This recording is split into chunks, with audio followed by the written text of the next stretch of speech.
ছোটবেলায় তো শুধু মুড়ি চাল ভাজা খেয়েছেন, আর এখন তো ওই সব মুখে রুচে না। তাই সন্ধ্যায় একটু বানিয়ে নেবেন নাকি মাম্মা মিয়া? কি নাম শুনে চমকে উঠলেন?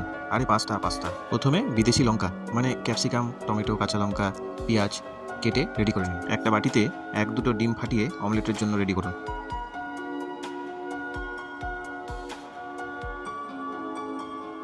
সবজি কাটাও রেডি। এবার চলে আসুন মাঠে, না মানে কড়াইয়ে। ডিমটা কড়াইয়ে ছেড়ে দিন আর ভুজিয়ার মতো করে নিন।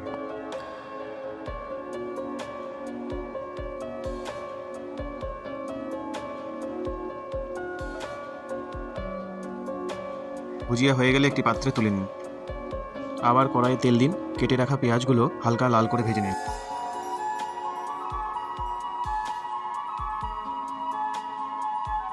পাশে পাস্তা গরম জলে হালকা লবণ দিয়ে সেদ্ধ করতে দিন। পেঁয়াজ হালকা লাল হয়ে এলে বিদেশি লঙ্কা, টমেটো, কাঁচা লঙ্কা দিয়ে ভাজুন। পাস্তা কিন্তু একটু শক্ত থাকাকালীন নামাতে হবে, আর ওদিকে ভাজা চলছে। এবার লবণ দিয়ে দিন স্বাদ মতো।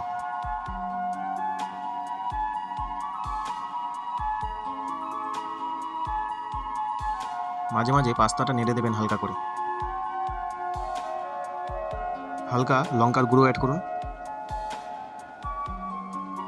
এবারে পাস্তাগুলো কড়াইয়ে দিয়ে দিন। ভালো করে মিশিয়ে নিন। এরপর green chilli, red chilli sauce add করুন। আবার ভালো করে মেশান। এবার সয়া সস অ্যাড করে আবার ভালো করে মিশিয়ে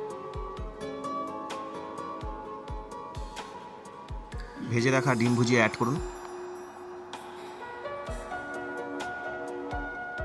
2 মিনিট পর ভালো করে নেড়ে নামিয়ে পরিবেশন করুন। মাম্মা মিয়া।